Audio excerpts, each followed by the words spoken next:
my feet under the table. Let's get rid of that. Let's, hang on a second. Not that, not that. It's that one. Sounds on. Right, hopefully this works.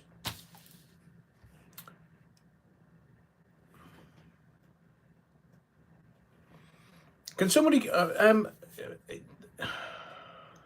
this should work. 74. Ah, there we are.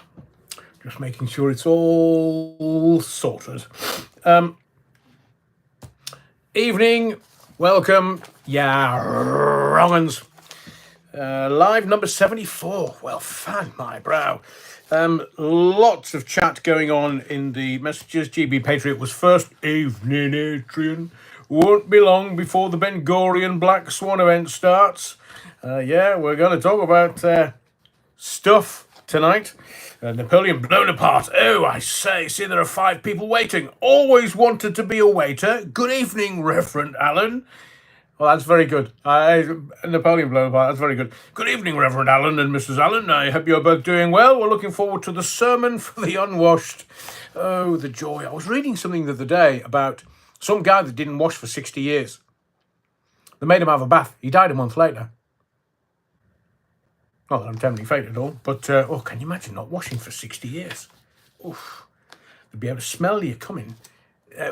Walking around the corner a mile away. Before you start getting any ideas. Ahoy, ahoy. Retro on his bikes is in the body of the Kirk this evening. Napoleon Blown Apart says, as my Sunday school teacher always said, no, I can't repeat that in YouTube. Yeah, you can. Andrew James said, I remember donating some old CDs to a hospital radio station. I did get a nice letter in return stating that the patients loved the Joe Meek stuff I donated. Cool.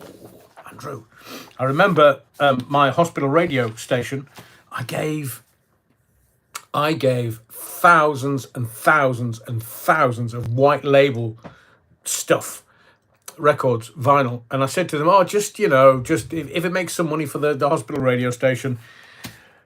Nowadays it would be worth tens of thousands. White label promos from stuff from sort of the 80s all the way through to the mid 90s. Oh, absolutely. Andy Turner says, DJ now, don't do anything, just sit behind a mic and think they know what it's all about. Would not know what IDs are. Back timing is what most would think of as some sort of group. Very good, Andy Turner. Back timing, voiceovers. Like when I do my little show for Zetland FM in the Northeast on a weekend, does that look a bit skew-if to you? That's better.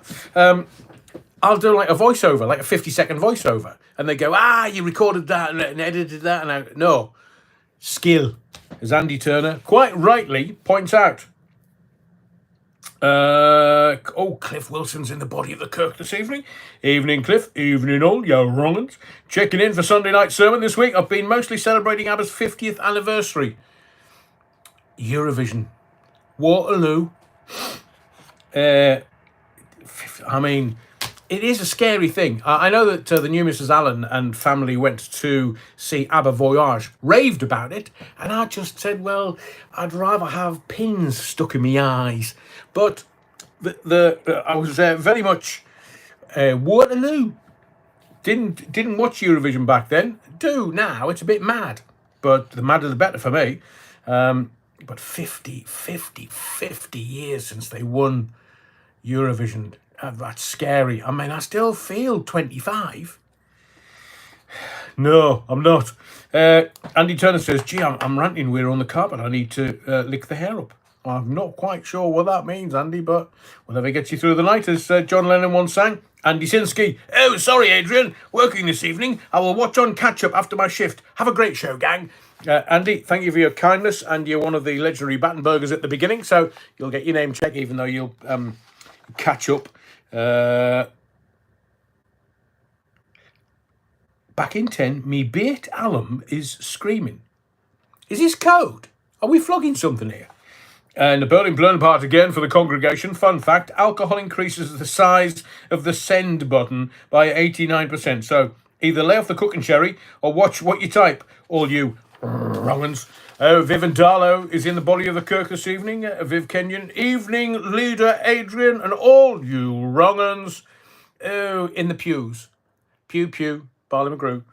In the pews, let's get this party started, as the Bassie once said. Do you know that when I went into, should I say this so early?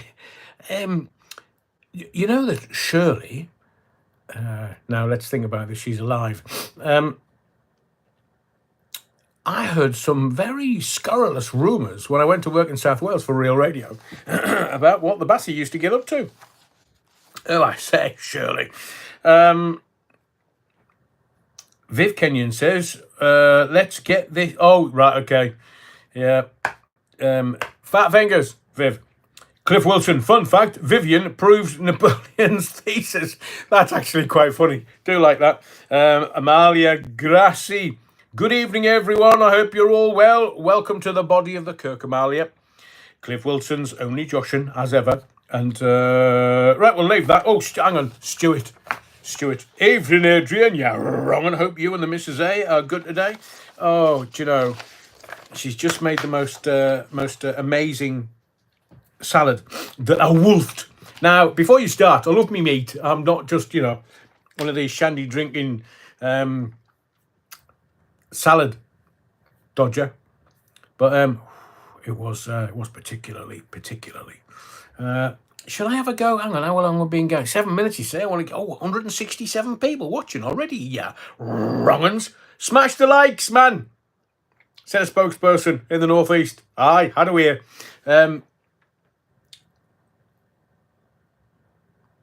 Oh, you do love that. Hang on, have we got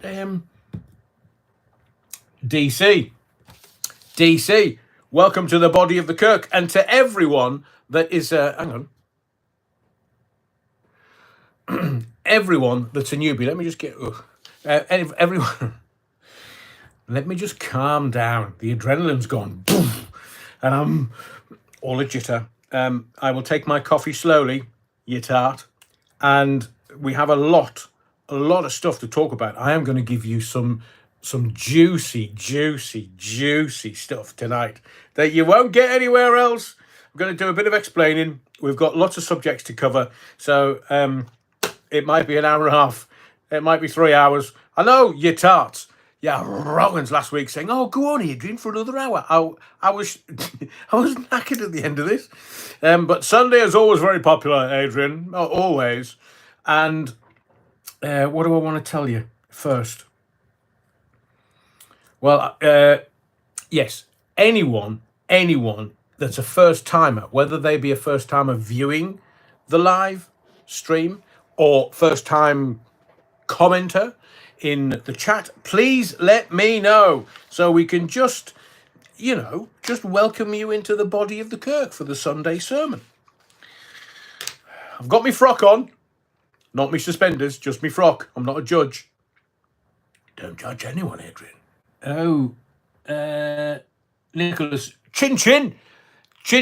It's coffee this evening. I don't know why I'm doing this, because it's the road to ruination. I'll drink this, and then 3 o'clock in the morning I'll be thinking I shouldn't have had that last coffee. It's always the way. Lee Jones, isn't the first time I've viewed. Yeah, wrong. I know, Lee, but if you've not commented before, because we like first timers, we like to the cherry of anybody that hasn't watched either the live stream or not commented, because we're friendly people. Pop-eyed Wazza. You made me laugh out loud the other day with one of your comments. I can't remember which one it was, because I've read thousands of them this week, but you literally made me laugh out loud, you utter wrong. I'm not going to be able to keep up with that, because you're all a bit lively tonight. Right, shall we, who's that? PT Ham. Oh, hello, PT Ham. Yeah, utter wrong. And, well, we've got what can I say first? Yes, next live. Now that you got your feet under the table, next live, Wednesday, 17th of April. Wednesday, 17th of April, man. And don't forget, it's our day, our nation's day, our nation's capital day. 23rd of April, St. George's Day, and there is every chance that I'm going to be in my nation's capital on St. George's Day. All I can say is, hurrah! I wear my Knight Templar stuff. Has the moderator been upsetting anybody? Community guidelines are there, so, be gentle. Don't be a sweary Mary. And Amalia Grassi says, I must get some blueberries and chamomile tea.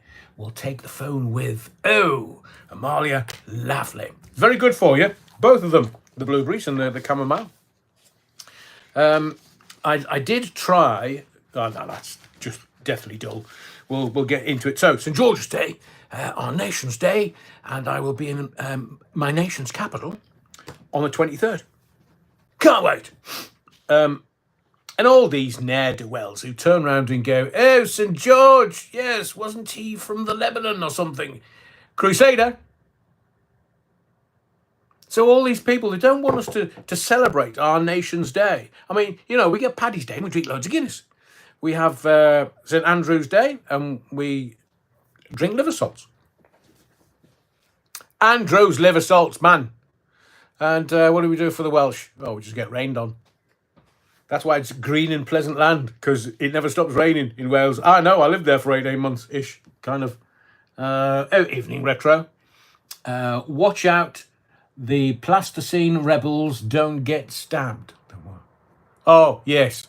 No, well, it'll be interesting, because I am going to go into town. Basically, I've got to pick a passport up. So going into my nation's capital, and I'll be there. If there's anything kicking off, I shall be there, reporting on the spot. I'll go live. Can you believe it? There is something very, very, very, very, very special coming that we've recorded. And, well, I'm not going to tell you anymore. You're just going to have to make sure that you are subscribed. Because if you're not subscribed, you won't get the updates. And if you've seen the promo earlier, you'll be like, well, hang on, what's he up to? I'm not telling you. Just make sure you're subscribed. Get me over 7,000 subscriptions. You're utter wrong. And if you're in here tonight on the live stream and you're not subscribed, well, kindly just ding that subscription. Hang on, St. David's Day. It's a good job. What?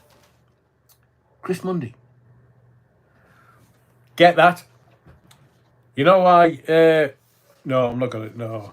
Honestly, I've got 1,000 gags running through my head at quite some speed. And I'm just definitely not going to repeat them. Because it'll get us into a lot of trouble.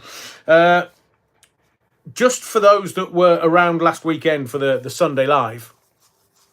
Jimmy Page. He's not been back in touch. I'm gutted. I'm distraught. But Jimmy Page, he's no longer communicating, so I very much doubt whether it's Jimmy at all, unless he was on something last weekend. Don't know. But either way, he said his management was going to be in touch, and they weren't. Legendary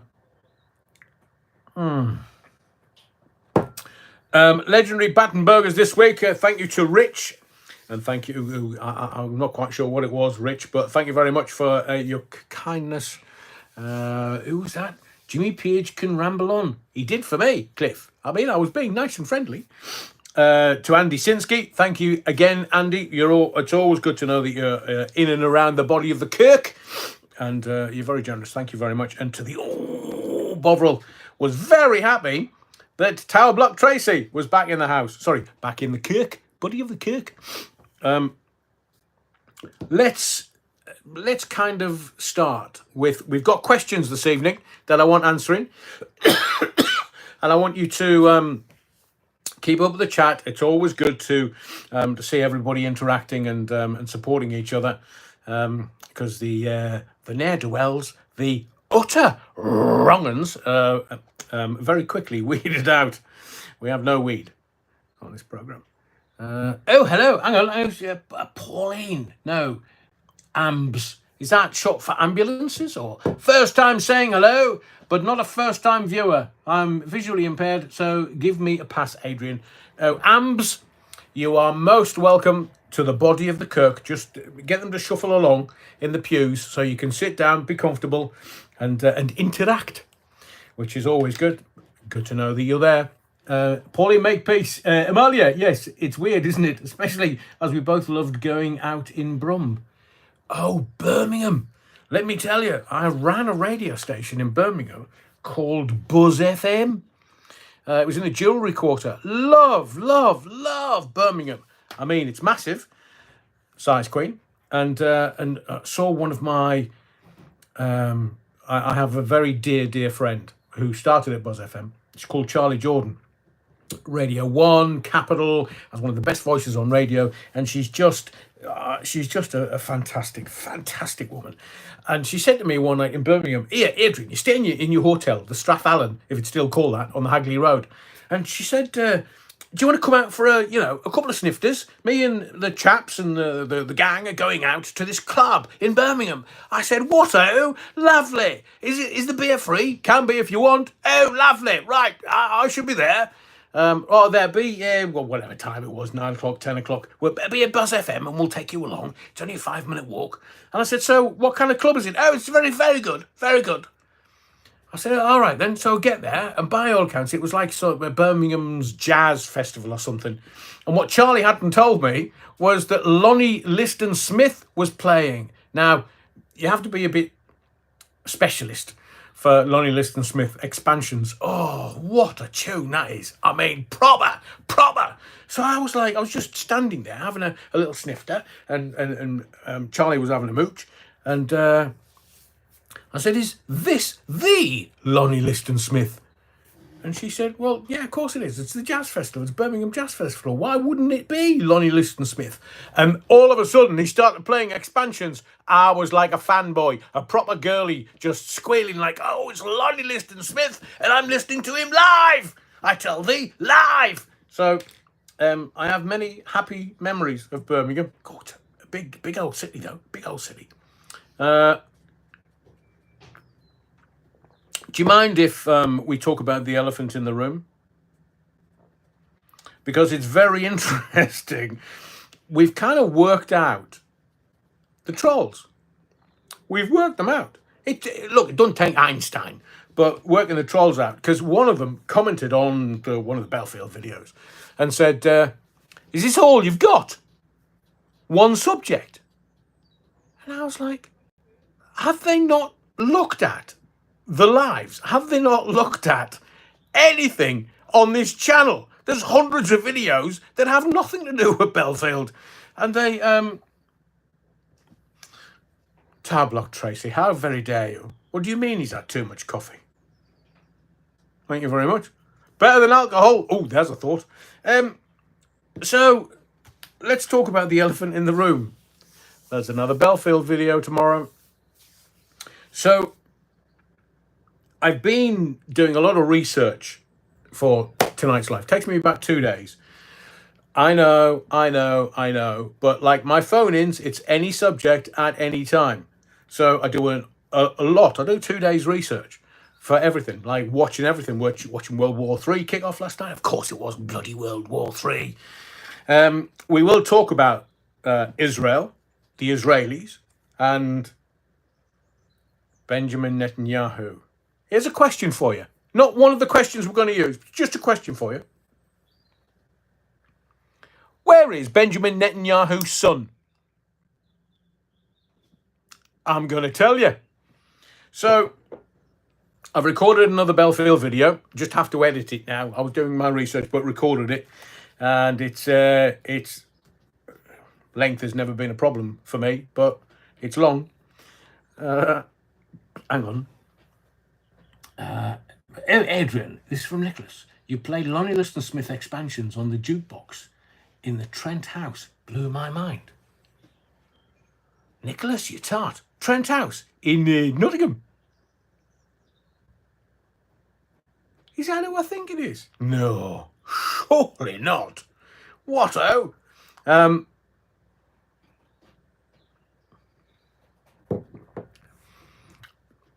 There is absolutely no flies on Terry Wookfit, let me tell you.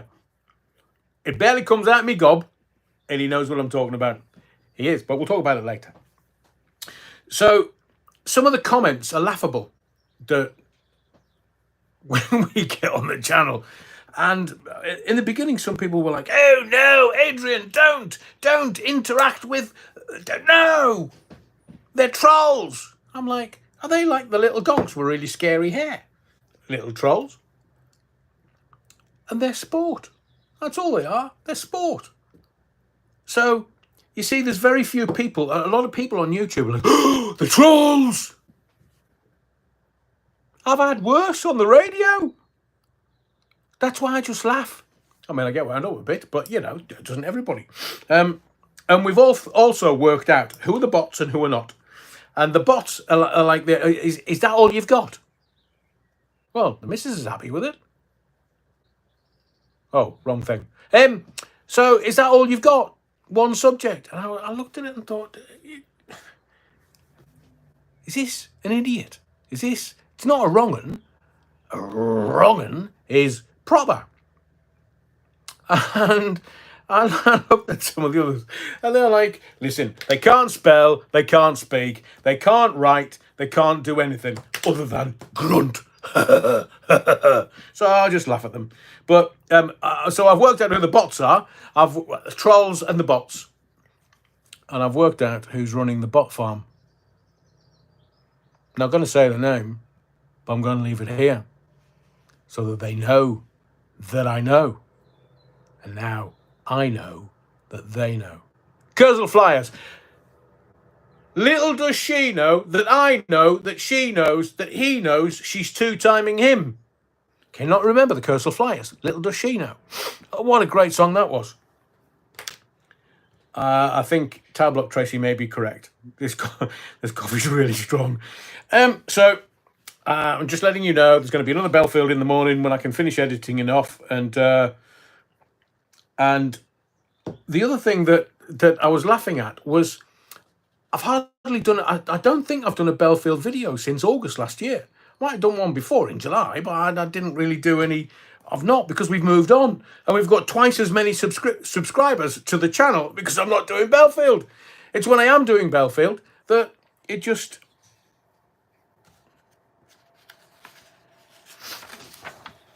So, less of that. You're wrong. And I know... Did I do it on... I can't remember whether it was on a video or the live. But I know that we talked about Belfield Inside. He's done... What, a year gone September? September 15th he went down. So he's done 15, 16 months. 18 months. He's got 15 to do. And I was talking to a conversation, shall we say, and it was relayed to me that prison is meant to be a punishment and a journey. And if you think about it, this has some credence to it. And this will apply to Belfield, which is why he's been sent to a shit prison. So you get put into prison for a punishment, and it's a journey. So halfway in, what they try to do in the system, depending on the length of time that you're going to be in prison, is you are meant to meet the person that went into prison halfway. But at halfway, you're meant to meet the person that's going to leave prison, possibly on license, after 2.5, 3 years. So you acknowledge the person that went into prison, you meet the person that's going to leave. So within the system, they're obviously trying to get you to rehabilitate.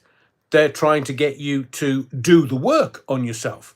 They're trying to get you to acknowledge that maybe what you did wasn't the best idea and rehabilitate.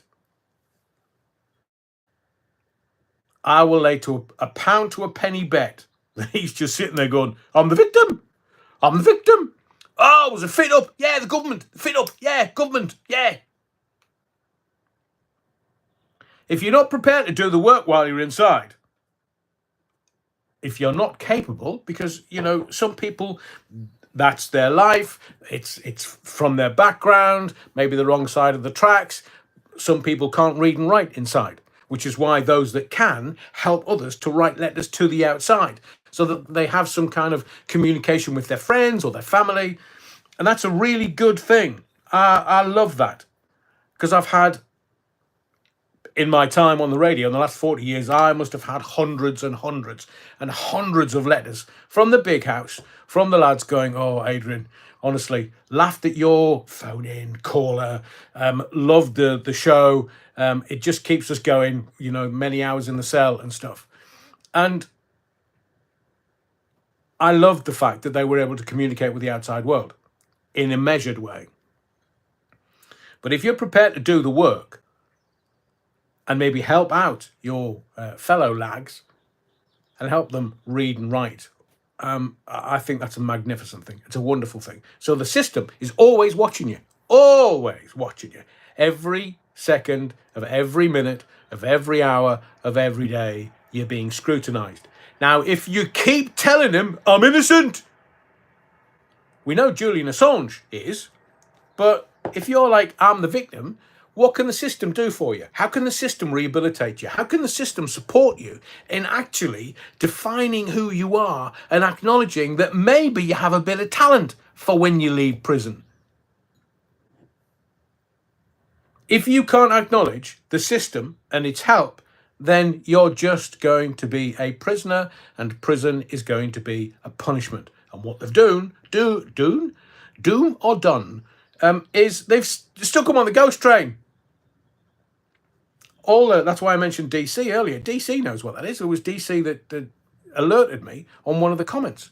And I was like, "Oh, of course." So are there worse prisons than HMP Earlstoke? Not sure there are. So he might do 15 months in there and be tearing his hair out.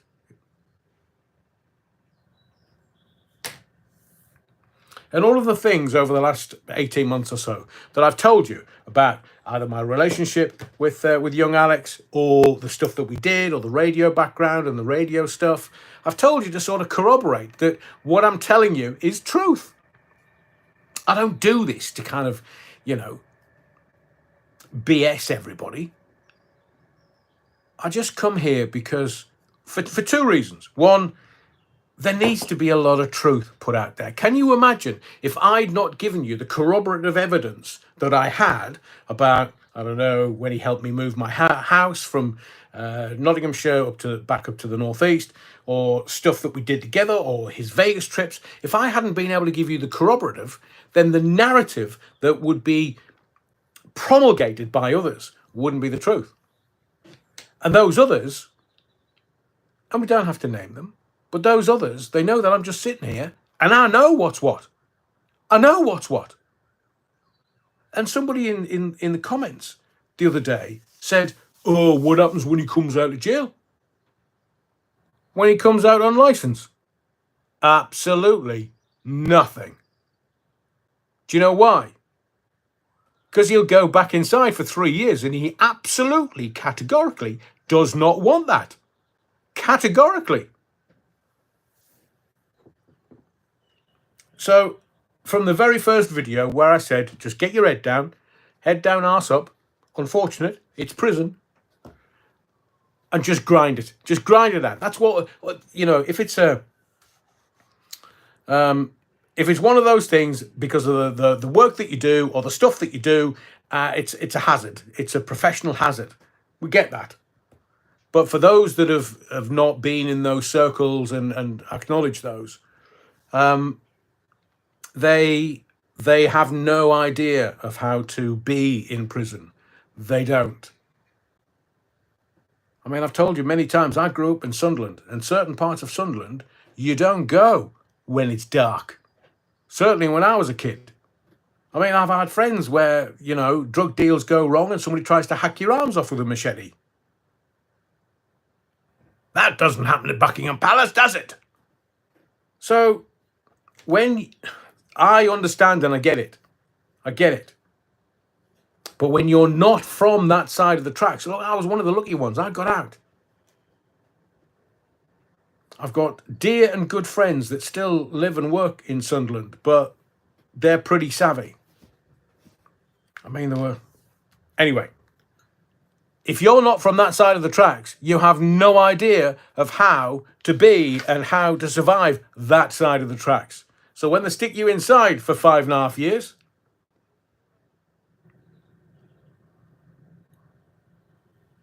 Oh, that coffee's lovely.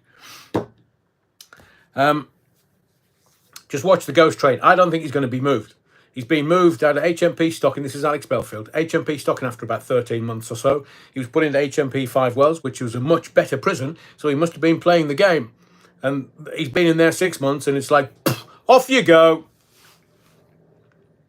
Because if he maintains, I'm innocent, I'm the victim, the psychologists are going to take one look at him and go, here, Bonnie lad, feck off, HMP Earlstoke.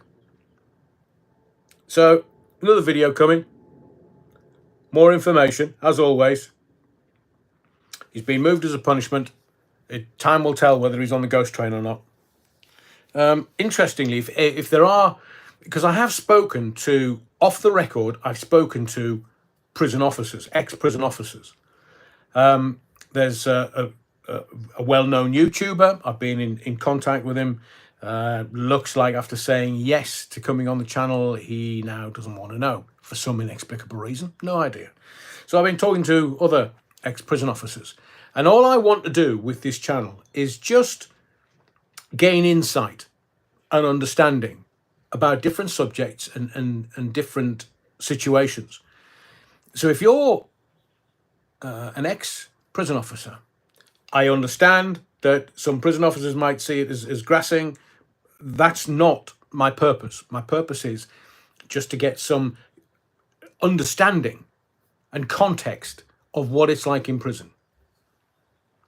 And the subtleties that most people won't get at all. So if you're either a former lag or ex-prison officer and you're able to talk freely, then contact me somehow. The email is available on the About tab on the channel, because I would love to gain an insight to inside prison. How we do that is a different matter. I did promise you at the beginning of this particular live that I was going to give you A, some insight, and B, some proper juicy stuff. So I don't know whether you've seen it in the papers today. It's all over the newspapers. This spat, this argument between Amanda Holden and Sharon Osbourne. Who's that? Philippa, thank you. Are you able to talk away from this so that I can gain some insight and talk about, I once met and interviewed Mad Frankie Fraser. And he was a gentleman. I mean, at the time, all the publishing houses were trying to get proper characters, and get them to write books and tell their stories. And Dave Courtney, Mad Frankie Fraser, who were the other ones? Boxer.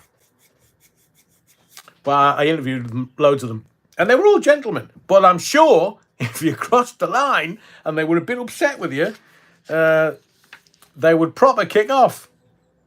Yes, Derek.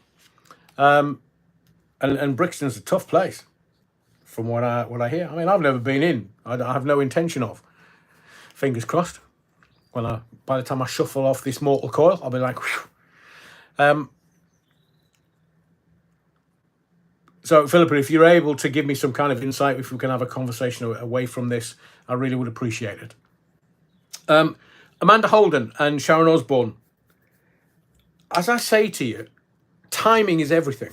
Everything. So, like last week, I'm reading the newspapers and Amanda Holden's getting a kit off in a radio studio.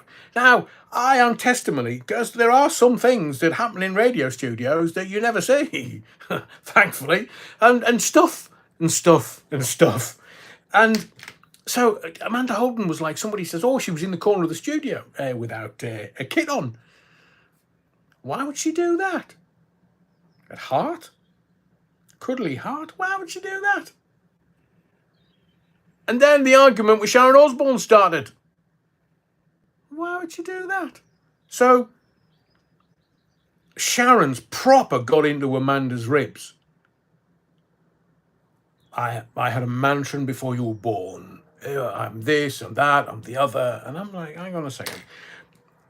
Sharon Osbourne doesn't need validation from anyone. From anyone. I mean, she's married to the Prince of Darkness. And there was a rumour once where Ozzy and Sharon had gone into this particular record company and she'd been using her pet name for Ozzy, like Cuddly Bum or something. And Ozzy had to turn around and go, "Oh, here, man, woman, I'm the Prince of Darkness. Will you stop that?" But so I was looking at the timing of everything. And exactly, Alan, exactly. I'm going to tell you why. Because I've got some fabulous stuff that Sharon Osbourne. I'm going to give you some OJ stuff, as in the juice, Oran juice. And I've seen the video of somebody. He was being interviewed by somebody, and somebody woke up and I've always wanted to shake a hand with a murderer. Well, just wait, because that might not be what went down. Anyway, so all this Amanda Holden and Sharon Osbourne stuff, you do realise that Britain's Got Talent launches next Saturday at 7:30, don't you? That's what it is, man. So can you imagine BGT, Britain's Got Talent? Or Simon Cowell sat too close to the fire. You wouldn't know about it, would you? Because mainstream telly, legacy telly, does anybody watch it anymore? So can you imagine? It's all hype for the new telly series, man. Amanda Holden obviously gets a few bob for it. Sharon got a few bob for it. And if can you imagine if Simon just picked up the phone and went, hello, is that Sharon Osbourne? Yeah, it's Simon Cowell here. Simon Cowell. Yeah. What do you mean, who? No, Simon Cowell. Do us a favour. Have an argument with Amanda. It'll get front page news. It'll be brilliant. More profile. Thanks, Shaz. Thanks. How's Louis, by the way? He was really good on Celebrity Big Brother. Tell him to give us a call, the old tart. So it's a nothing. It is a nothing. But we're 6 days away from the launch of the new series of Britain's Got Talent. Oh, my Lord, you couldn't have made it up. Well, you could have done and made a few bob from it. Because PR is everything now. They're just coverage, stuff. And because the news reportage is only 24 hours, I mean, literally, something could kick off now. And by the time we got to tomorrow morning, it'd be like, well, it's yesterday's news. I've told you, Friday afternoon, if they've got any bad news, they release it to the press on a Friday afternoon. By the time you've, had a couple over the weekend, and you've done the like Fandango and had a Chinese, by the time you get to Monday morning, woof, gone. Woof tinkle. I know, thank you. So all this hype is for the new series. April 20th, that's next Saturday, 7:30. Same reason why she was naked in a radio studio. I mean, I've seen stuff in radio studios that would make your hair curl. No, I can't tell. I can't tell you. I mean, proper curly hair. Not the short ones, just very curly. And I want to tell you this Sharon Osbourne story because, over the, certainly yesterday, it kind of kicked off in the Middle East. We will get to that. But there's an awful lot of misery in the world at the moment. It's a bit pants, man. But they're just, certainly over the last 4 years, where's the joy? Where's the happiness? Where's not the love, not tree hugging hippie stuff. Hang on. Napoleon blown apart. No, I can't. No, I can't. Can I? Hang on. Let's think of a story.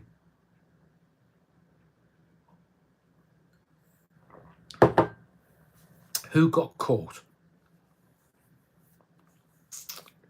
No, I can't betray trusts, really. I will tell you, though, that I was hit on by a news editor. I'm not going to tell you the radio stations. And you can laugh your cap off, and I don't want this repeated. because it was traumatizing at the time. So we'd been talking for ages, for months, and he would come and do the news and stuff. And he came over. He came over to. Thank you to whomever was the 7,000th subscriber. Really appreciate it, because all day it was like 6,999, and I was like, "Oh, you tarts, you're teasing me, man." And thank you, do appreciate it. So this news editor, male, came across the radio station, and we just chatted and anoraked. It's like people in radio just talking about radio. We call it anoraking, and the reason we call it anoraking is because you can hear an anorak at 50 paces. It's the swish, swish, swish, swish of the anorak. That's why they call it anoraks.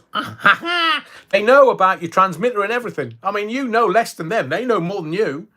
But it's that swish, swish, swish. Whoop, anorak alert. Somebody's coming in. Let's run. Thank you to Pop-Eyed Wazza and to Stuart and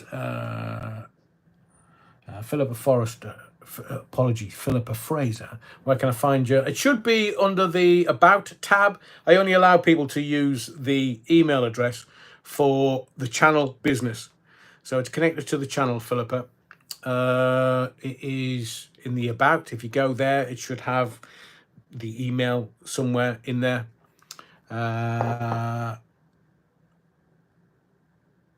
Fred, thank you very much. Subscribe when you first start on YouTube. 7,000 is mind-blowing. Absolutely mind-blowing. Let me tell you this story, man. Stop interrupting. And smash the likes, you wrong'un. So this news editor came over, and we went into the newsroom for some unknown reason, and I'm there with another friend who's still in radio, and he just suddenly starts hitting on me, and I'm like, "What are you doing? Well, you're not going to come home with me?" "No." So he wanders over, he puts his arm around me and says, "You're very cute. You look just like Bungle." I said to him, "Do you know, I quite liked you up until that point, so you can Foxtrot Oscar, mate." "Me, Bungle, you're wrong'un." Rock FM. Exactly, Retro. PMSL. I did eventually, but can you imagine somebody trying to hit on you and then calling you Bungle? Off you go. At least he didn't call me Zippy. What? Oh, Rich, could have been worse. Zippy. Ha! I can't even make the voice up. In fact, I will try. I might need to use AI. But, oh, Pop-Eyed Wazzy, you're utter wrong'un. Rainbow Battenberg. Wrong'un. That is funny. Somebody said about, do you know, this is what I love about this little community that we've got on these lives, that understand. And I had to tell Retro the other day. He said to me, "Adrian, I think I must have missed a memo. What's the Battenberg thing?" I told him, "Retro, I hope you don't mind." And he was like, so because we've told everybody, and everybody here knows what the Battenberg thing is, so somebody in the comments, that you can tell is a bot, just said, "What's with Battenberg? I prefer carrot cake." And I was like, do you not get this? Have you not listened to the story? Have you not been on the lives? No, because the people that are part of this community that's grown for 18 months now, wonderfully, thank you. It's hit 7,000 subscribers. Or somebody's just unsubscribed. No, that'd be.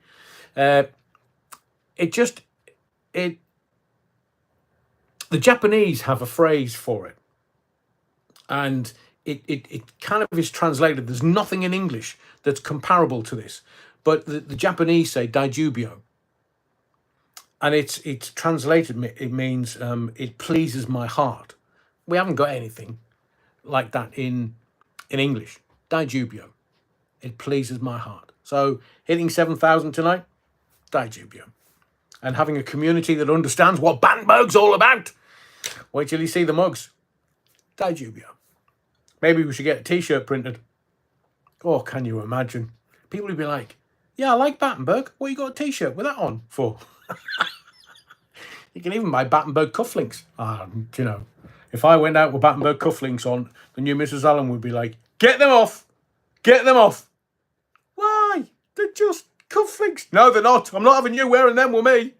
Just in case anybody finds out. So let me tell you this other story, this juicy thing. So I know that there's a lot of, we have a bit of a giggle on a Sunday and a Wednesday night. And every day seems to bring a whole raft of new horrors. I mean, look at yesterday in Israel, in Iran. And moments of joy are increasingly hard to come by. I hope that we can, and what I do with these lives, and Jim Atkinson will testify to this, I just throw gags out without even telling you. Just little one-liners that you really have to be quite sharp to get. And I do that on purpose to make sure you're listening and paying attention. Yeah, wrong. And I threw this gag out by Philip Schofield the other day. And Jim Atkinson was laughing her cap off because it was like, oh, Adrian. And most people missed it. Oh, I say, a Battenberg dinner service. What, oh? We're all going up in the world. Why not? So let me tell you this about the orgy, the juice. Because I want to bring some joy every now and again in the lives. Because we do talk about heavy subjects. But at the same time, we have a bit of giggle. Bit of a giggle. Hang on. Oh, Bovril. When are we getting the Battenberg mugs? As soon as we can get them printed. I had to get a new passport photograph 2 days ago.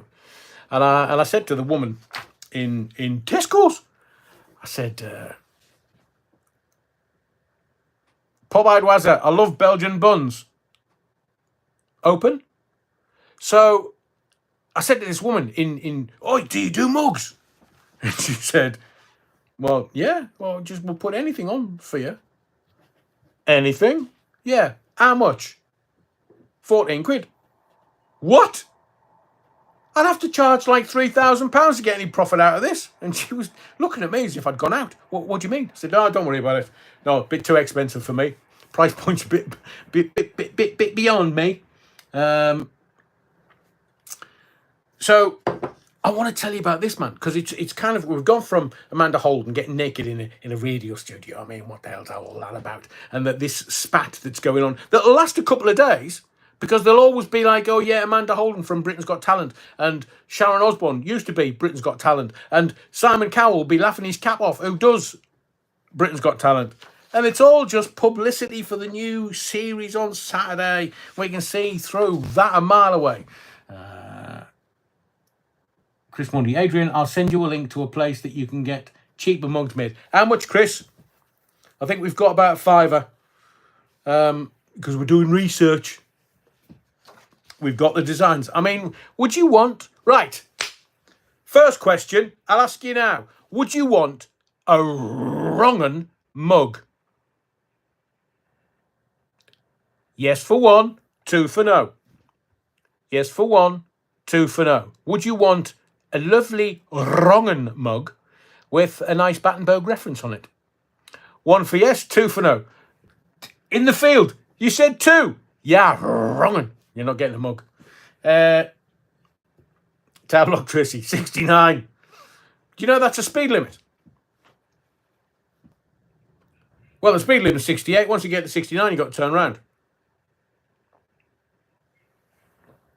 Kirk Burton. Blimey, there's some new people in here tonight. In the body of the church. Wonderful, wonderful. I get the hint. So I will make you this promise. I have a little time this week.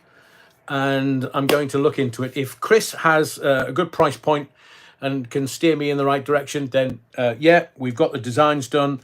A very special person made those designs. So, an utter wrong'un. Very, very funny. I can't repeat it. I want to tell you this OJ story. So, now that OJ, as in the Simpson, has sprinted off, doesn't shuffle off, sprinted off, he was fairly quick in his time, got all of his family to sign NDAs. Oh, no, you can't come and see me. You've got a Rocker Media, a rum and pint glass. What a great idea. Might have to look at that as well. Thank you, Amalia. Amalia says 1, which is a yes. So, coming. Stop that. So, the OJ, the Juice, got all of his family to sign NDAs. Otherwise, they couldn't go and see him while he was like, shuffling off, sprinting off. Hang on. Oh, fabulous retro. Leave it with me. Everybody leave it with me. I promise you, it's not going to be put into file 13. We are doing it, but we just wanted to sort of surprise you, and we will. But I just wanted to know whether there was a market for it. So OJ gets his family to sign NDAs. Now, I'm really looking forward to the stories coming out about OJ, because there is a theory that he didn't commit the murders. So back in the Osborne, as in Sharon and Ozzy, the Prince of Darkness, their MTV heyday, Sharon claimed that she and Ozzy stopped doing gear after Nicole Simpson was murdered because OJ and Nicole were Sharon and Ozzy's dealers. Now, according to Sharon, the couple had carved out a very nice little niche for themselves as suppliers of the old marching powder in Hollywood to the A-listers. But their dealing, as in Nicole and OJ, their dealing led to some unwelcome attention from the local bad lads, who eventually put out a hit on them to stop the enterprise. So the reason the Juice jumped into his white Bronco and fled, from my source, Sharon's theory was that he was off his tits when the hitman took out Nicole and, in his paranoid state, figured they would be after him too. Now, that's some story, to be fair. Can you imagine? Nicole and OJ were dealers to the creme de la creme, and OJ was off his nut on gear when the hitman. We love Hollywood, don't we? Oh, Alan's saying mug with Foxtrot Oscar and Colombian marching powder on it. I think the boys in blue wouldn't be very happy with that. Let's get a little serious. Thank you for all the comments. I'm going to have a look at them. And yes, a bit of merch, because was it Andy Sinsky? Somebody was a couple of weeks ago was asking about the merch. So and it literally is, because there's only 24 hours in a day. Oh, I say in the field, no mugs. Can we have a cup and saucer, please? My word. Oh, do you want finest bone china too? That would be lovely. I'm always a cynical old tart. 24 hours a day, 7 days a week, 12 months of the year. Cynical is my middle name. So, having worked in the media for 40 odd years and being a cynical old tart, that, yeah, we're definitely going to do a Battenberg mug, Roy.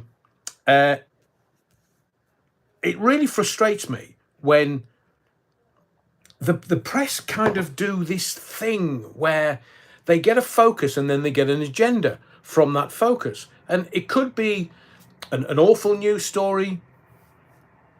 Retro, talcum powder for me. You're not a Northern Soul dancer, are you, Retro? The press just, they will run with something because there's an agenda there sitting in the background, and something happens and they get the agenda and they go, brilliant, that's an opportunity.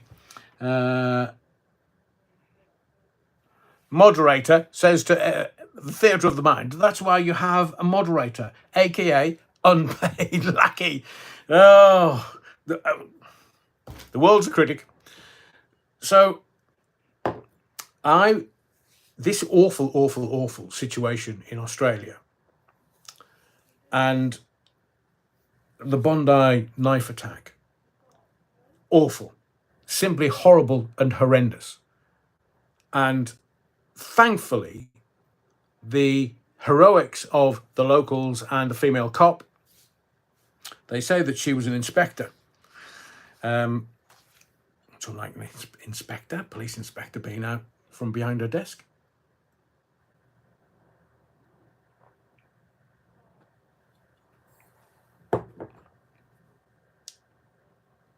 No, Popeye Wazza, what have you been looking at? Every time I type Battenberg, the predicted next text suggests the next word. Pooh.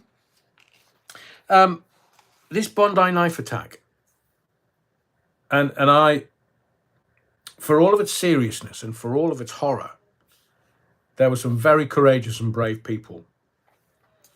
And quite rightly, that the press are focusing on the policewoman and saying she's a hero.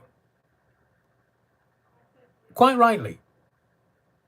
And there was no mucking about. You don't muck about with armed police officers because they are highly trained. Anybody that carries a gun has to know you've got a split second. And it has to be appropriate and proportionate. So what happened? She pulled a gun. She knew what was happening and was proportionate and appropriate. Now, in this country, a knife attack or a knife incident is considered a firearms incident. So firearms officers, I've told you before, if they go and a dog is out of control, they can euthanize that dog instantly. They have the rights and the powers.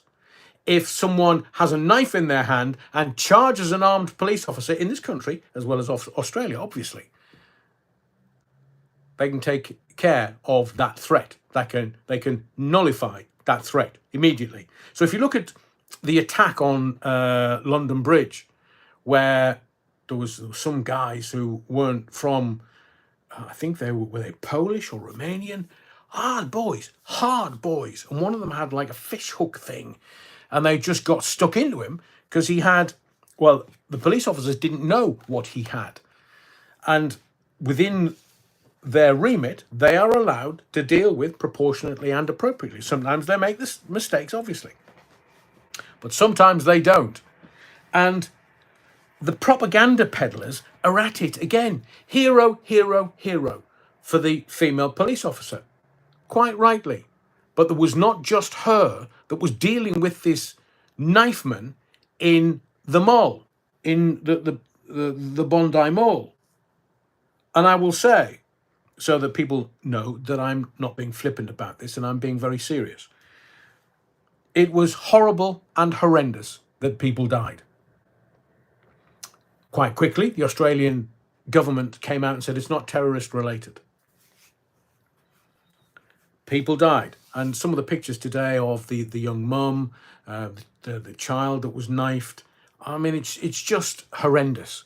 And I just wish that we could deal with this sickness within our society where people think that they'll just use knives.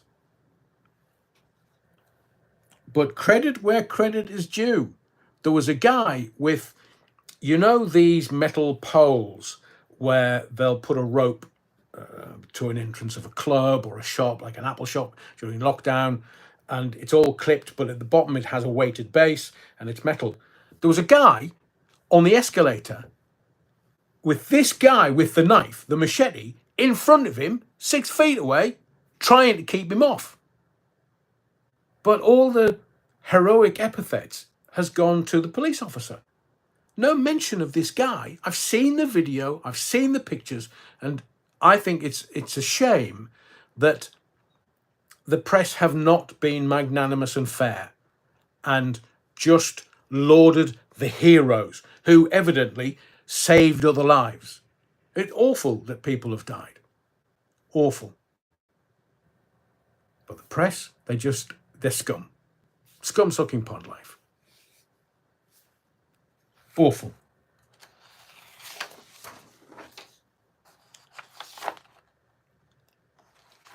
going to ask you a question.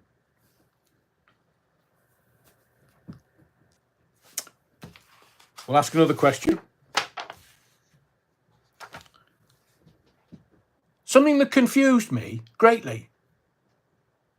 You know, during lockdown, well, Matt Hancock, shall we release a new variant and scare them? Here, Matt, Foxtrot Oscar, man. We've had enough of you. Well, there is that. Thank you to M. Collett, perhaps. They didn't want any recognition. Well, in this case, I think they should get every recognition. Because by controlling the knifeman, keeping him at bay, and he didn't have to do that. This guy could have just legged it, ran away, but he didn't. He stayed there. No armaments, no gun, nothing to deal with a knifeman that had evidently stabbed a whole load of people. Now, not only is the 6 dead, but there's a lot of other people injured. And, you know, as a collective, we should stop all this. The knife crime, certainly. And we should look at, and not necessarily lauding unnecessarily, but just giving credit to someone that their courage knew no bounds. And I will guarantee you that that man's actions, even though it was the cop that took care of the threat, that man's actions saved lives. I think he should be given every coverage and just, you know, looked after by the collective. If this guy was happy to knife a child and a young mum, oh, what? We need to stop this. We need to stop this. We've got people using corrosive substances. We've got people using knives. And they're allowed to? What? Death's too good for them. So let me get back to something. Matt Hancock. Odious man who seemingly is up for £1 million for another celebrity TV show. And remember when, should we scare them? Going to ask you a question. Not sure? You're going to know. G'day, Andy. And I think I saw Lynn Turner in the body of the Kirk. Go on, squeeze in the pews, Lynn and Andy. Question 1. Where did all the dangerous variants go? Remember when we were locked down? Oh, it's where did all the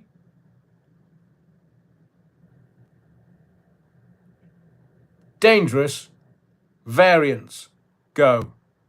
If you've got a clue, pass it on in the chat. Strange that, innit? Very strange.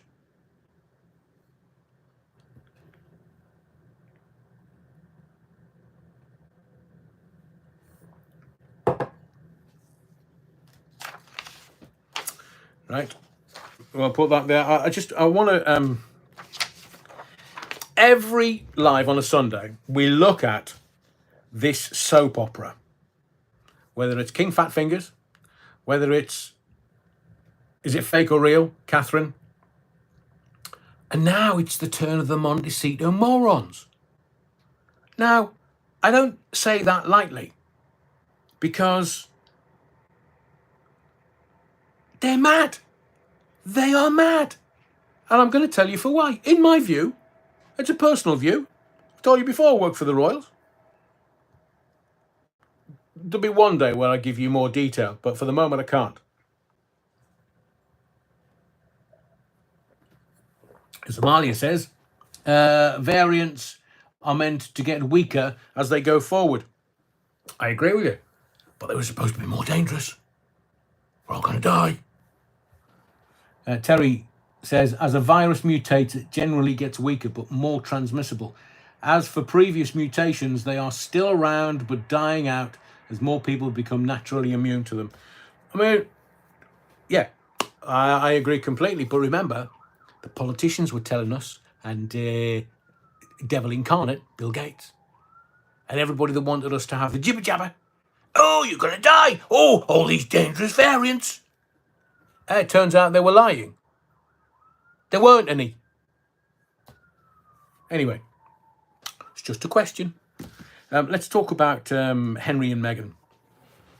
So, young Henry, he's doing, or did, this polo match for Netflix, because obviously kicking a horse to bits and cutting it with his spurs and his heels isn't good enough. Oh yeah, Bad Wolf Project. Thank you, Bad Wolf Project, for reminding me before we continue with the Montecito morons. And yeah, the shingles jab. Everybody's going to get shingles. What? And sometimes I look at where they go, oh, you're going to get this and you're going to get that. And oh, by the way, all the kids need jabbing against 1,000,001 things. And then when parents, look, I wouldn't, in today's society, in 2024, I'd hate to be a parent. Trying to parent a child and doing the right thing for the and they go, jab, jab, jab, jab, jab, jab, jab. They're like a pincushion by the time they're 18 months. And all this, obviously they're coming around, they've heard the live. Have a word with him. So parents are just trying to do the right thing by their children. And it's a tough gig, a parent. I mean, can you imagine? I'm sure you can. Here, turn that bloody siren off. Silent approach. I'm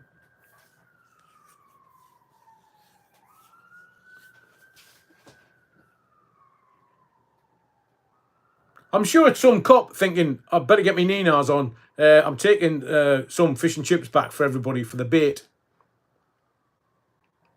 Do you know? I mention it. Switch it off. So it's because I've got the window open. Baby. So I just want to talk about this idiocy. This treasonous idiocy.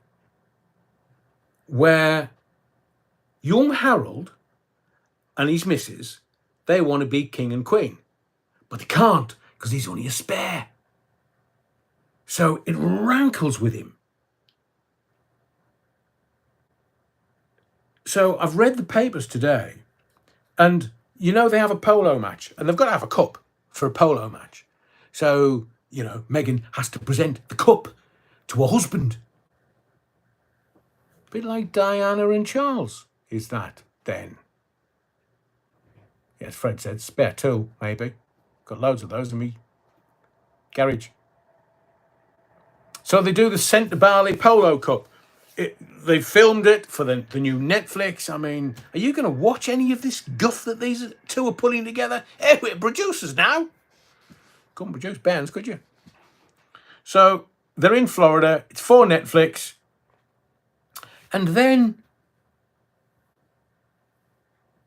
it's not really a story. It's a fluff piece. Just is what it is. And suddenly they dig up Thomas Markle Jr. Now, he's the half-brother of Meghan. So, you know how siblings are. Siblings fight. We always do. Oh, I always have. I mean, I love one of my siblings dearly. And as you get older, you just kind of go, oh, but when you're younger and you're sort of, you know, your very early years and then your teen years and then all siblings fight. Surely.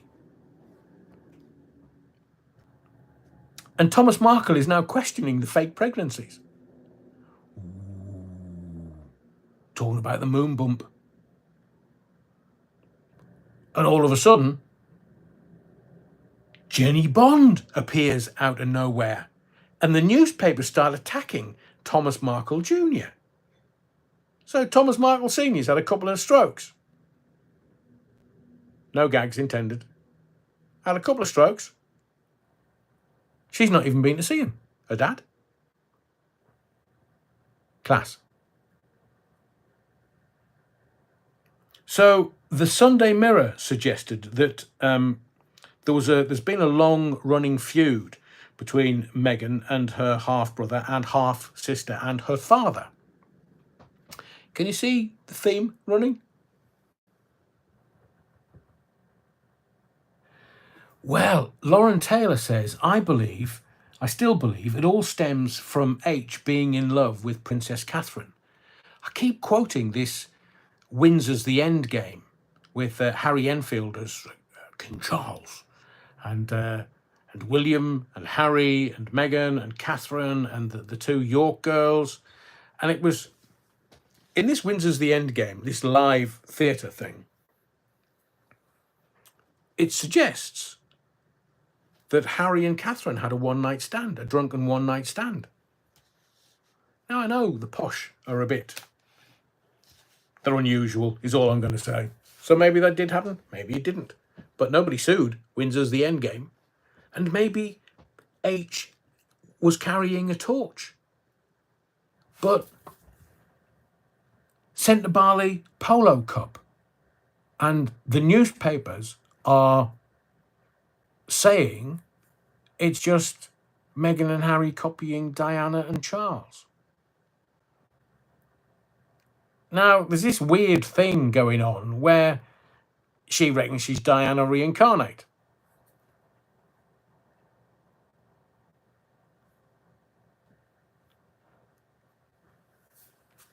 So now the newspapers are turning on her half-brother when her half-brother would know. Not these sloppy, lazy journos who just take texts and tweets. I mean, we don't have another word for it. From X, or Twitter as it used to be, and then just publish those. Lazy, sloppy journos. And they're sloppy seconds. So they're saying, oh, Thomas Markle Jr., how very dare he? Well, he can, because he grew up and was her older half-brother, so he would know, because he would talk to his dad, and his dad would tell him, wouldn't lie, evidently. So, young Thomas Markle Jr., are the press scared witless that he's going to say stuff that they don't want him to say? Like, how many marriages has she had? 3. How many pregnancies has she had? From my sources, 1. And not the 2 recent ones either.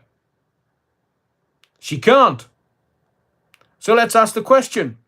If Jenny Bond happens to be watching this, hello, Jenny love. Still getting you 10 penneth worth. Wonderful. So, Jenny, I'll ask you the question, because you evidently know. How many pregnancies has Meghan had? Who was she pregnant to? And when did she have?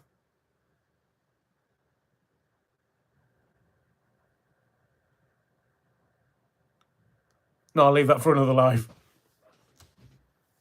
Because Jenny Bond has said both Kate and Meghan must feel abused like Diana. What? Get a grip, woman.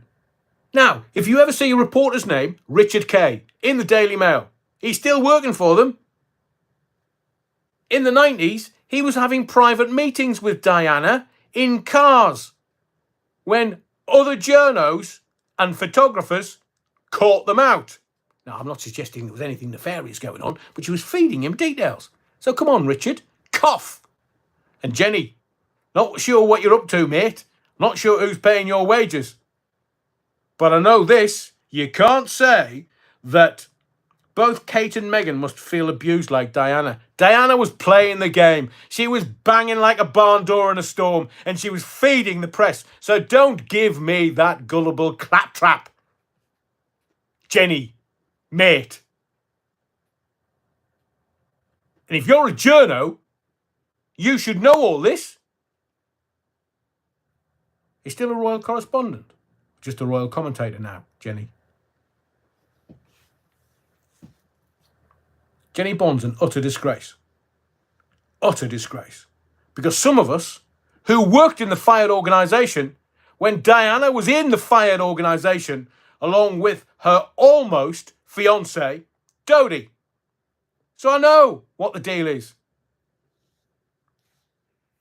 And isn't it just a little bit off that Thomas Markle Jr., he's old enough to know what was going on with Meghan and the first pregnancy in her teens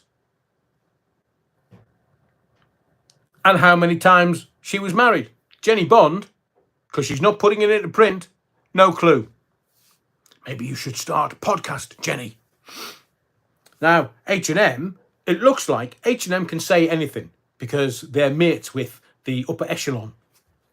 And H&M can say anything. They can write anything. Look at the guff in Spare. Look at what they told Oprah. And look at how they called the royal family racists.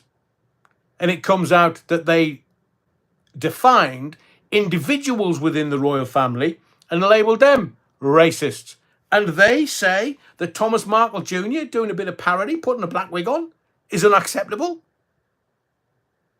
Ooh, what you're seeing right there is entitlement. Oh no, we can say anything we want. Of course we can. Multi-millionaires want to be billionaires. Not when William gets on the throne. Now, if the rumours are true, Charles has got 18 months to 2 years.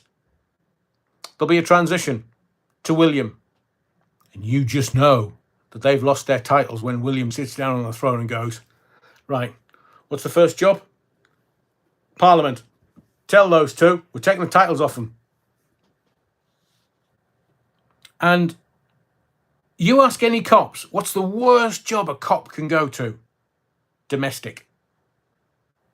You ask any cop in any police force in the United Kingdom, when they turn up with a domestic, they don't know whether one or both of them is going to turn on them rather than them deal with what they've been called out to, which is a domestic incident.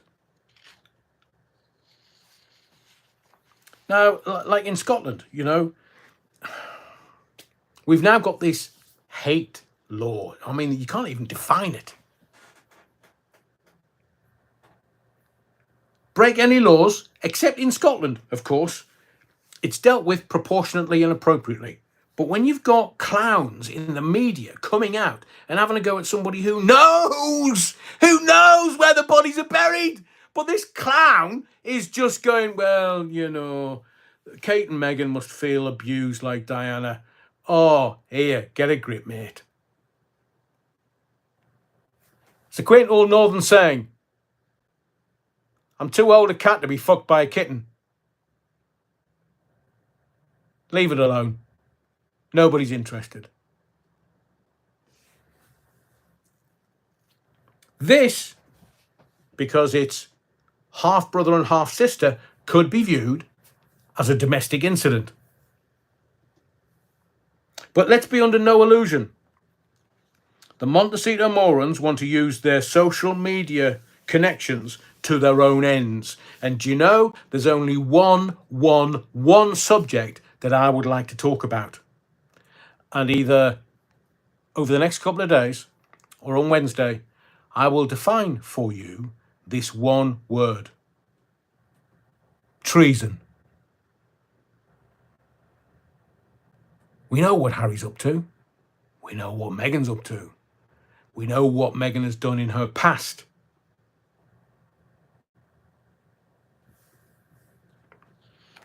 Let's talk treason, shall we? If it had been 500 years ago, these two would have been locked up in the tower and then had their heads blown off. Because that's what they used to do with the posh ones, with the privileged ones. They would burn them at the stake, but they would put gunpowder in a pouch around the neck so it would blow their heads off quicker. And remember, just giving you this as a help, 27th of April is the day named for the re-emergence of Catherine, fake or real, Two Cocks Kate, according to the Windsors, endgame. 27th of April. It's only 13 days away, ish. Now, this is what I wanted to get into, because I know that, last December and earlier I was talking about Black Swan. Hang on a second. Lauren Taylor, that's interesting. I mean, I know Charles won't. I know he won't. But can you still be executed for high treason? I mean, trying to get rid of a future king of England. That's a dangerous game. Very dangerous game.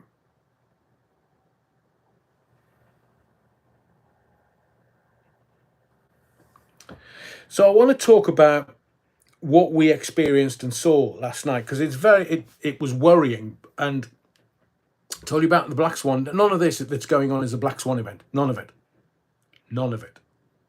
That's still to come, in my personal view. But some people were like, oh, it's World War III, it's World War III, it's all kicking off. Well, no. And you know, I have to ask this question. If World War III did kick off, where would the feminists be? You know, the feminists the last 50 years, burn the bras, equality with men. Do you know there were 40-odd new billionaires created in 2023? Female billionaires. But the names and details are not being published. That's not the agenda that they want you to buy into. So, you know, all these feminists that have been screaming equality for the last 50 years. And I've told you this before. Some of the entitled children and some of the feminists, give them a gun. We'll find you a uniform, your size. Go to the front, start fighting. Oh, can't do that, I'm a YouTube influencer. I think you'll find we can. And there was, you know, people in our army and in Scandinavian armies, Sweden, saying, right, conscription is back. What we're going to do is this. Oh, you can't do that. No. I don't know which end of the gun am I supposed to use. Don't worry. 6 weeks basic training, frontline. So the things that I was watching and seeing last night, obviously shocking, worrying, unnerving. Nicholas says, question, let the public know. Why does every BBC platform have its own newsreader? Reading from the same newsroom script? The old guard are on their knees. So's Alex Belfield, seemingly. Jib Atkinson, China said, calm down. Curly wig and a moustache. Alan said, trickle-down economy, not working for me. Or me, Alan. So I watched, and the Iron Dome is an American invention. And it is looked after and supported by America. And that's why, remember, that Benjamin Netanyahu was asking for $110 billion from America. And they signed it off. Hundreds of billions of dollars have been given, American taxpayers' money being given to Israel. But how it's given, nobody knows. Are they facilitating the Iron Dome? Now, from what I've read today, and that's why I do this research, I'm seeing some newspapers say only 85% of the missiles and the drones missed, 15% got through, to 99%. Now, how would they know this? Were they standing there going, right, 1, 2, 3, was that 1? Yeah, 4. I mean, they think we're dim. But it's not World War III, because some of the leaders last night soiled their pants because they never thought that Iran was going to get involved, if it did indeed get involved. But it was kicking off. And the video I saw, now, it's always easier after the effect. It's always easier to say, yeah, right, yeah, well, yeah, we sorted them out, didn't we? No, you didn't. What I saw was Benjamin Netanyahu getting on his doomsday flight and getting out of Israel. Oh, that's a man with a backbone. That's a man with spine. Getting out of Israel and leaving your fellow countrymen and women to slaughter. And I will give you this. I will offer you this. Netanyahu is only going to do what serves Netanyahu. Because whilst Israel are at war, Netanyahu leads the country. And whilst he is a war prime minister of Israel, he's never going to be investigated. Now, when he went in for his op the other day, his hernia op, Israel kicked off big time. They want him gone. They've had enough of him. Get him gone. No, I'm the war president, prime minister, whatever he is. Can't get rid of me. But his doomsday flight, that took off last night. They're not mentioning that in the newspapers, are they? No, of course they're not. So Netanyahu, like the OCG Biden, there's every chance that this is going to be escalated. And why would they want it to be escalated? Because then there's no presidential election. They are coming and pulling out every stop to stop President Trump becoming president again. Netanyahu and Biden, self-serving. So no, it's not World War III. Iran leveled out a warning to Israel. You need to pack this in, lads, otherwise you're going to get it. And nobody went, don't be silly, you're Iran. You've got to fly and you've got to fire your drones and your missiles over Iraq and Kuwait before you can get into Israel. Oh, you're never going to make it. Oh, shit, hang on, what was that? Oh, bagger. 1, 2, oh, there's another one, 3. And Iran put the shitters right up Israel, and even more importantly, right up America. And somebody went, Joe, wake up. Here, have some of that. Are you awake yet? Are you awake? Wake up, Joe. It's World War III. Is it? Well, right, let's get him back to the White House. Because he was like on his weekend retreat. And all of a sudden, he goes back to the White House. What the bloody hell was he doing? What did they get him on? Adderall? And here's a question for you that you may not have the answer to, but I still want to ask it all the same. Why were the RAF protecting Israel? Why were RAF planes shooting down drones? Now, I've been to Israel. It is breathtakingly beautiful and insanely historical.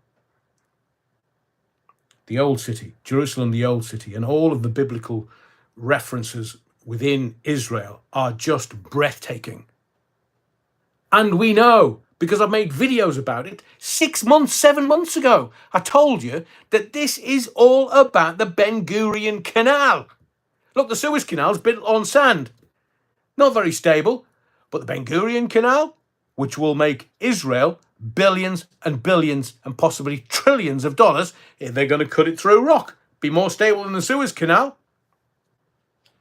And then all of the gas and oil under the Gaza Strip, the East Mediterranean Sea.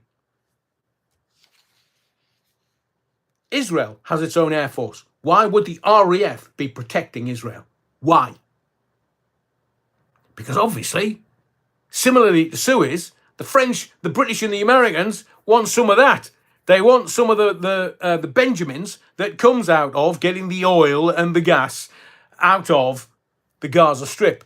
Because that's what it's about. And if you look, stop taking the word of criminals. Because that's what they're doing in Ukraine. They're laundering money by the trillion. So you've got this port that's being built by the Americans. And they're building this port because they want to get aid through to the Gazans. And then all of a sudden, the Israelis are building a road that dissects the Gaza Strip along the middle to this port so they can get aid to the Gazans. And yet there's no aid getting to the Gazans. But they're building this port. What would they be building that port for? The Americans? Howie, man, you're not that thick. Because they're going to build oil and gas terminals in the East Mediterranean Sea alongside the Gaza Strip, where this road that is kilometres long and hundreds of metres wide, they're going to get all the military vehicles along, and also really big vehicles that will help them extract the oil and the gas from the East Mediterranean Sea. And also cut through the rock to build the Ben Gurion Canal. Now, I've told you this before. A, I'm not psychic. If I was, I'd be winning the lottery every weekend. And B, I'm not going to be old enough to be around when they complete this. It's going to take them 20 or 30 or 40 years. I may have shuffled off at this point. Yeah, as Jane says, BP is already in there looking for a slice of the pie. They've been doing some of the exploratory drilling, BP. British Petroleum. The government of this sceptred isle make a few bob from BP. Did they not have 40% shares in BP? So, where is, now I may not pronounce this correctly, but it's Yair Netanyahu, the son of Bibi, Benjamin Netanyahu, the Israeli Prime Minister's son. Now, the reservist, that's the most important word here, the reservist Yair Netanyahu is currently living in Miami.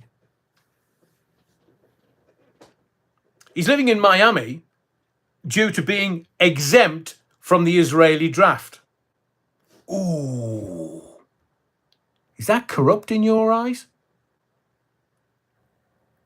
So the Prime Minister's son is in Miami because he's exempt from the Israeli draft. Can't serve in the IDF.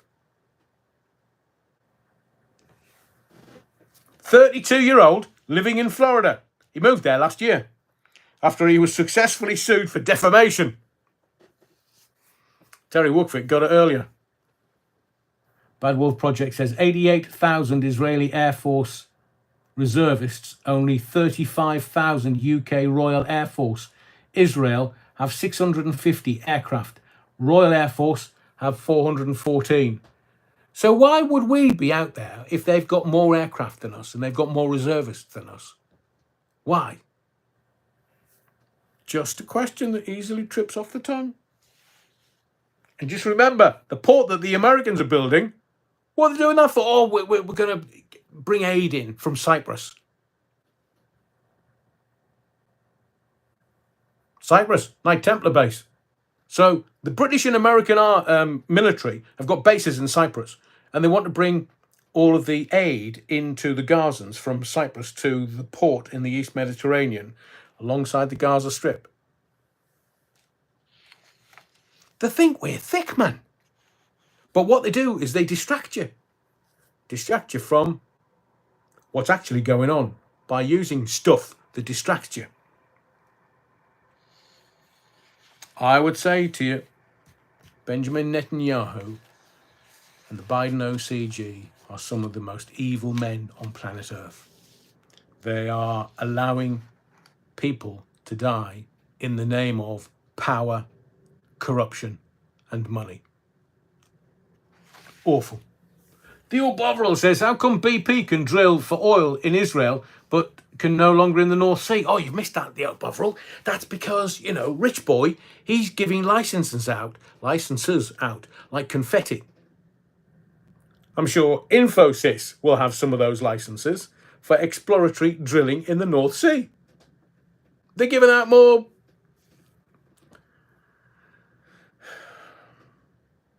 I was going to ask you the question. What was that?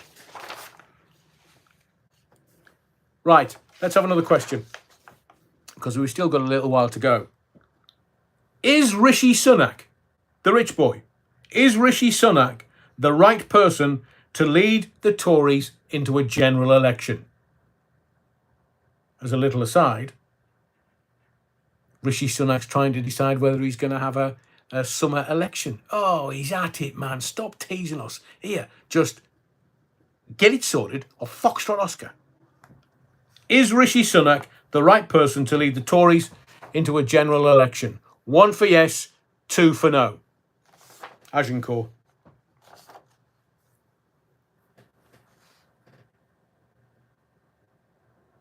Interesting. Very interesting. I mean, I think, in the words of the great Chinese philosopher, according to your vote, he needs to Foxtrot Oscar. And he said, Rich Boy says, we stand by Israel. They've got a better army than us. Why would we do that?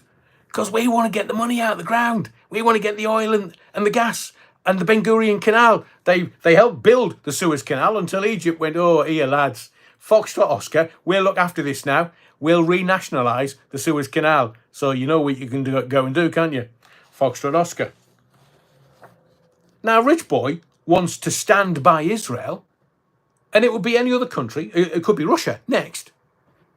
In the Black Sea, it could be Turkey, it could be Russia, it could be Bulgaria, because that's where all the money is. It's in the ground, in the Black Sea. They want to extract it. They'll be knocking on Putin's door going, here, Vladimir, here, stop your slava, stop this. Let's get the oil and the gas out the ground. And Vladimir, businessman, will go, don't worry, we may have a partnership, as he did 3 days after 9/11.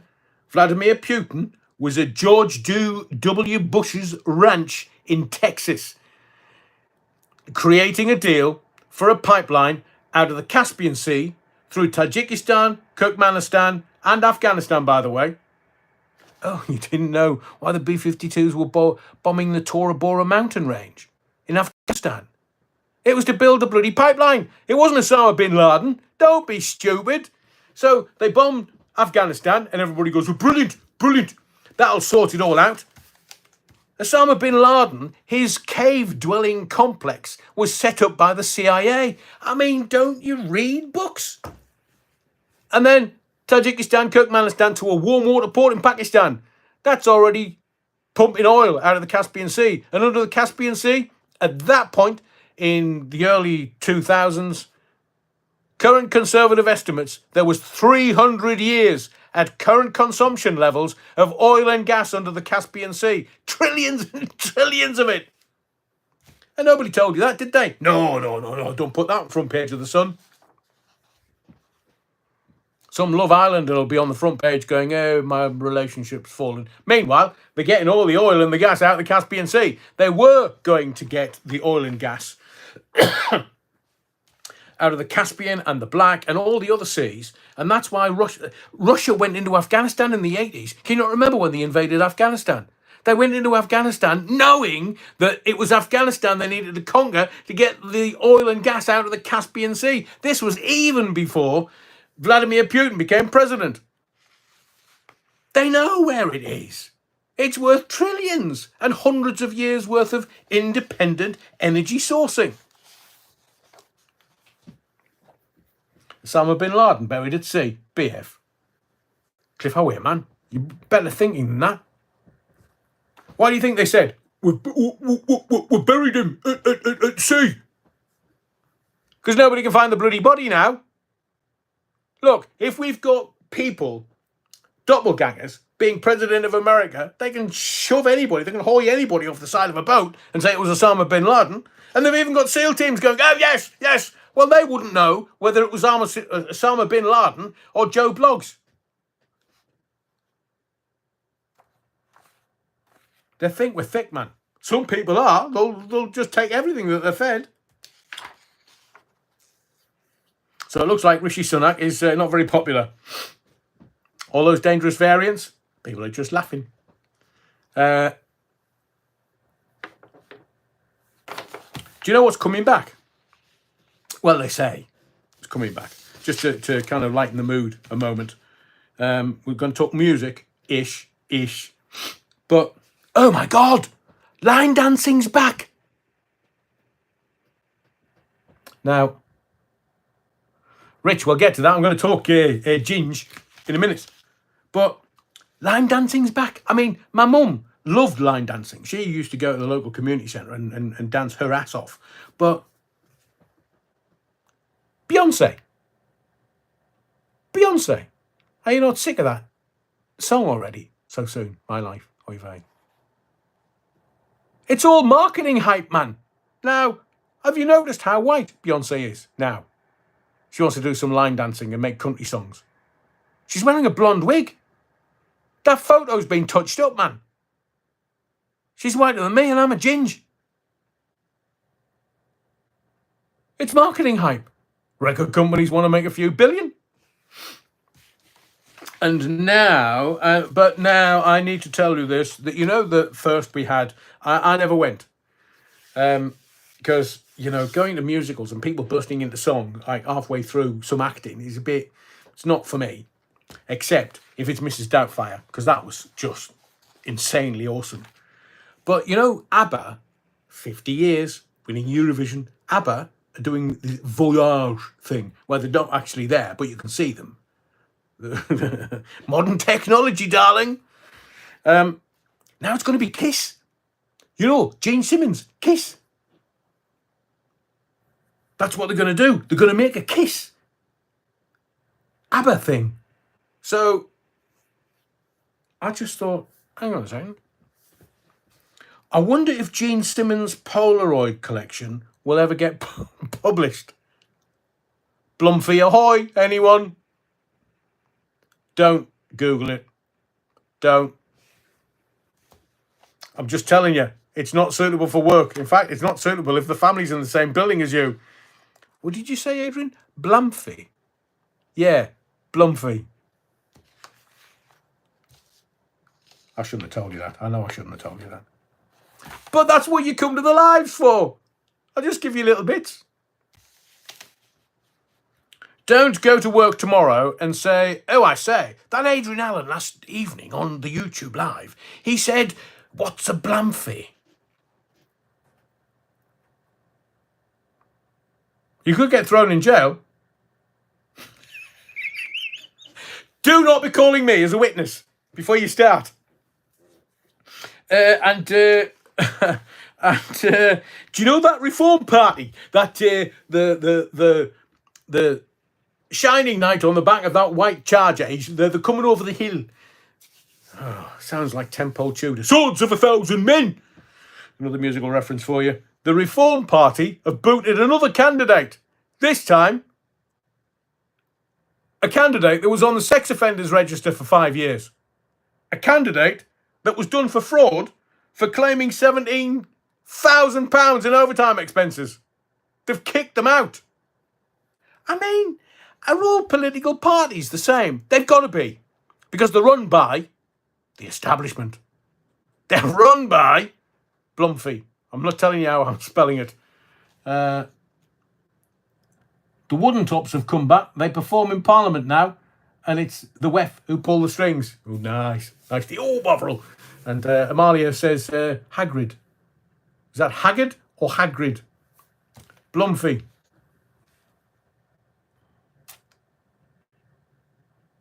Oh, Gary Darcy. Oh, Kiss been on tape at live gigs for years.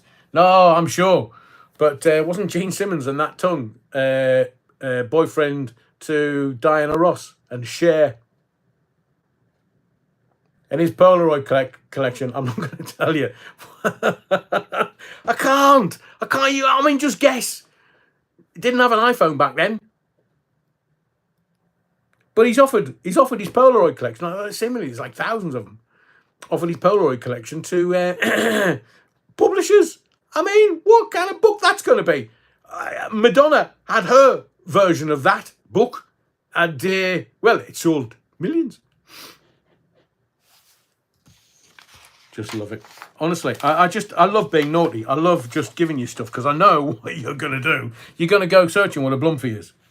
And Reform Party, don't you understand that they're millionaires running it? They're not interested. They've got so much money. I've told you before, the landed gentry of this sceptred isle, if the laird, that's the Scottish version, or the lord, had two sons. The first son would be given, like Downton Abbey, would be given the family seat and would be given everything, all the heirlooms, everything. He would take over from the lord. He would get the title. He would get the family seat. And the second son, the spare, the ginger sparkles one, would go into the clergy because the power was in the clergy.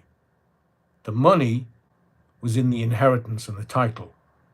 So that's how they benefited the family, by one taking over and trying to improve things. I've been to Highclere. It's beautiful, beautiful. In fact, one of the best things ever happened, because I didn't watch Downton because I thought, oh, it's dull. And then I watched it and I thought, well, that's quite good. The new Mrs. Allen and I, before we got married last summer, we went to Highclere for a bit of a mooch around. Oh, it was fabulous. It was just fabulous. And we did the tour like you usually do. Oh, I know that room. I've seen that room. I've seen that library.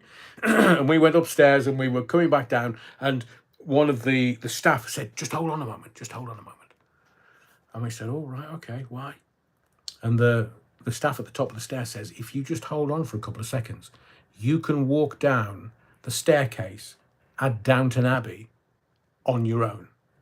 And sure enough, me and the new Mrs. Allen, loved up, holding hands, walked down the staircase. One of the best. I mean, anybody can go and do it. It's like going up Big Ben, so to speak. Magnificent erection, by the way. Big Ben.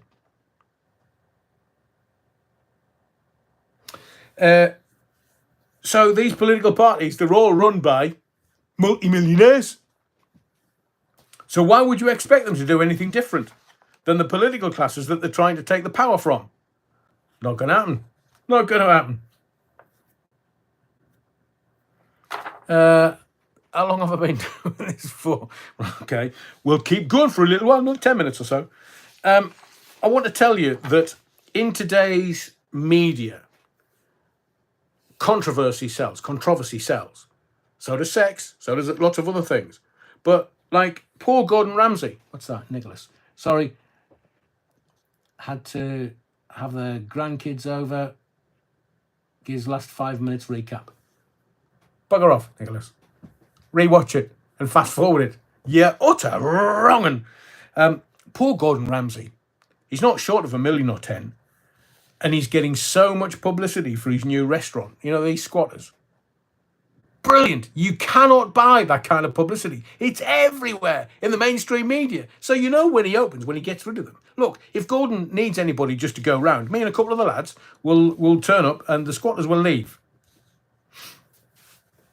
Told you before. Like in my teenage years, I was as mad as a hatter. I was mad. And I was a motor vehicle engineer, motor vehicle technician, motor mechanic, if you want. I served my apprenticeship. And you get kind of lippy so-and-sos. And it's the same as these squatters. But, it'd be so easy, so easy. So one of these kids was giving it a bit, jaw. And I said to him, you need to pack that in. Otherwise, you'll end up in a place where you don't want to end up. So, who are you? What are you going to do? So eventually, one day, we grabbed him, put him in a cardboard box. I'm trying to work out whether I can tell you this. I'm getting into trouble. No, I'm not mentioning any names. I'm not telling you where it was. But we just put him in a cardboard box and then sealed the cardboard box. I mean, he could breathe and stuff. It was fine. He was never going to get hurt. And then I went and found the chainsaw. He's like, what are you doing? What are you doing? I said, I told you that if you didn't shut up and watch your lip, you'd end up in a place where you didn't want to end up. And then I start cutting the cardboard board up, which he was in with a chainsaw. He was never lippy to me again. I can't understand why. I've told you the story about the work experience. But, it's like posh people. They I say, you wouldn't do that at all, would you? Yeah. If I tell you I'm going to do something, I'm a man of my word. I cut the cardboard box up. And also got him some new overalls and new trousers because they were a certain brown colour when he came out. Not that I, in my dotage, my later years, I would never harm a fly. But wasn't lippy again. Talbot Tracy agreed. I was invited through my job to go on the Kiss cruise. Is that like one of those really dodgy things where people just throw keys in the middle or something? And briefed to say, regardless, to write a good review. Oh, I say, yes.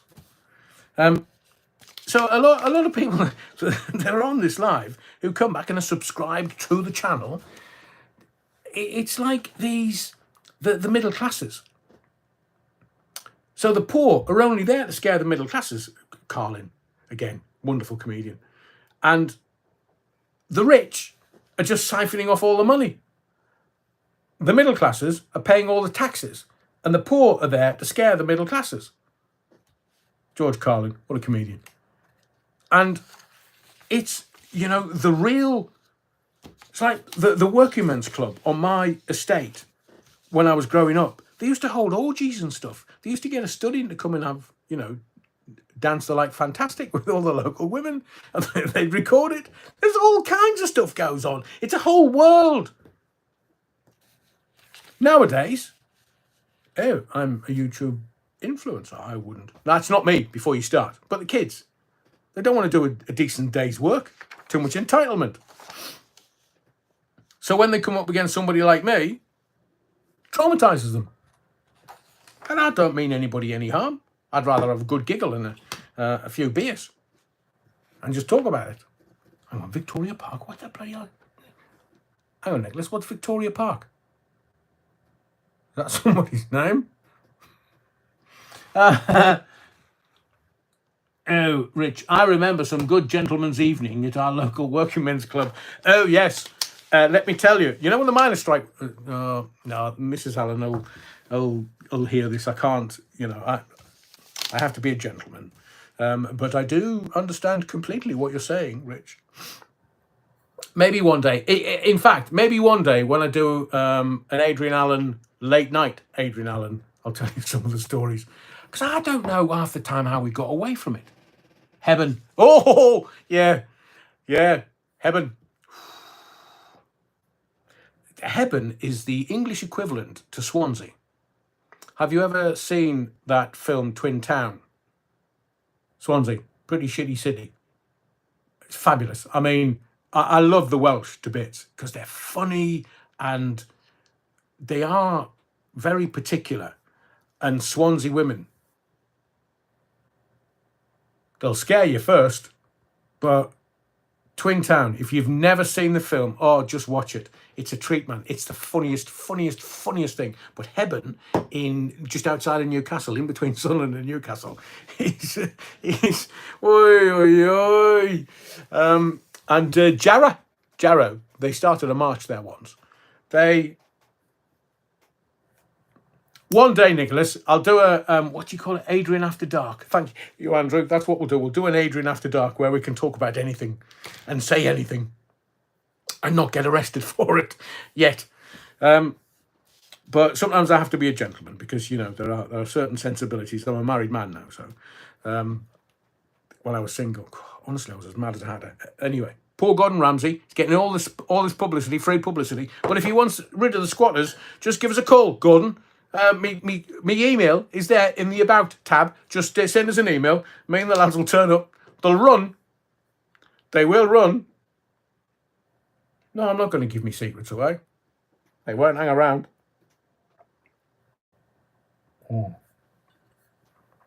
Coffee's cold. Do you know that Netflix, when they stopped everybody sharing their password, people in families were like, use that. Netflix's profits have gone up 50% since there was the password crackdown. Their profit is going up to £1.6 billion just because they stopped everybody sharing the passwords. I mean, Netflix have about 260 million users worldwide. You can do in your own maths. I mean, 260 million worldwide users, and they're paying $7.99 a month. Oh, nice work. But there's Amazon Prime. I think we get it free because we've got Amazon Prime. 200 million people paying a monthly subscription. That's what the gig is. That's what the game is. And then Disney, 150 million. So those three companies, between them, have got 600 million people worldwide just shoveling money at them every month. And maybe they're using their wares, maybe they're not, don't know. Right, I'm going to be really naughty. Very naughty. But you didn't hear it from me, right? You didn't. Don't be dubbing me in. Do you know that Liz Truss and the day collar? When she started Prime Minister, she weren't wearing it all the time. But as her premiership continued, the BBC will be next. Andy, that's a very good point. Not sure there's only 60 odd million in this country, if we are to be believed. So Liz Truss, day collar. Oh, just Google it. It's not my fault. No, in fact, don't Google it. Don't. I'm not taking responsibility for that. Don't Google day collar. But this is the question that all these journalists, do you know the propaganda peddlers? All these journalists haven't asked Liz Truss this yet. So Liz, any journalist that might be interviewing Liz Truss, I want you to ask her this question. Just this one question. Liz, you know when you were Prime Minister, who in your cabinet shorted the pound?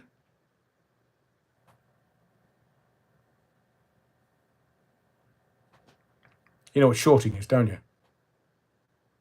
Betting that the pound would go down or collapse by a certain date. So Liz, well, it's just, I woke up screaming in the middle of the night. Well, you were only Prime Minister for 40 odd days. Anybody would scream. Make your own gags up. But there was a whole load of turbulence in the market. And the pound went down while she was Prime Minister and quasi-quatting. Terry, did he? The rich boy. Short of the pound. So Liz, I know it's rhetorical, but I'm just asking, did anybody in your cabinet short the pound while you were Prime Minister? And was that by design or default? Who shortened the pound? Journalist always knows the answer to the question that they ask. I know exactly who it is. I was going to talk about bobbying, because there is an old saying that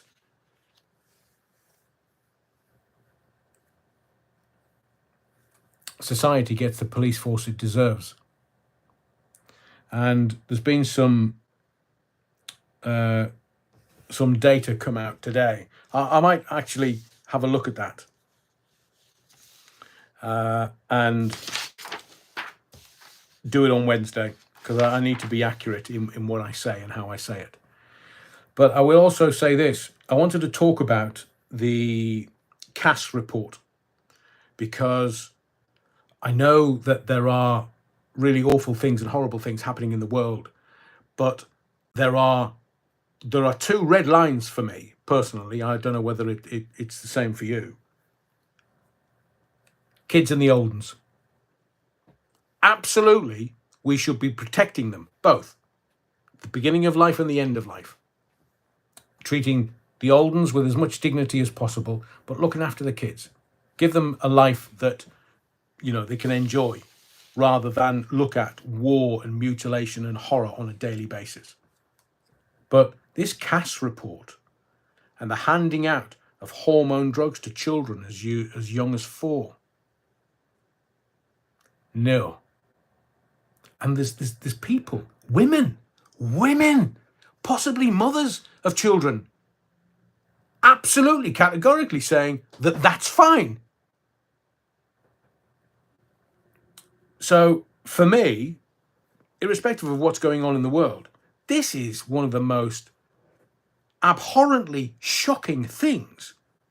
And we need to have an adult conversation around this and the Cass report. But it'll be swept under the carpet. No. Me and you We need to have adult conversations around this. And I know we've got very critical thinkers that are subscribed to the channel and enjoy the lives on a Sunday and a Wednesday at 8 p.m. Plug. But this CAS report makes for horrendous reading. And the Labour Party, because they're going to get into power, they just, and I promise you this, not psychic, keep telling you, but you can just see from knowing how politics have been. There's Harold Wilson. Harold Wilson was having it away in number 10. Harold Wilson, you don't get uglier. I mean, what was it? His brain that she fancied? He was married and having it away with a couple of secretaries. Harold Wilson, you dirty old dog. Ugly. Face for radio. Me too, before you start. But the Labour Party is saying, well, rarely is it easy to make a decision in government, but we always make important ones. This is from Gillian Keegan. And you just think, hang on, why don't they just publish the data? Talk to people, publish the data, and let's have an adult conversation. None of this, hey, Brexit, are you voting for Brexit? I can't even bloody say it, it makes me so angry.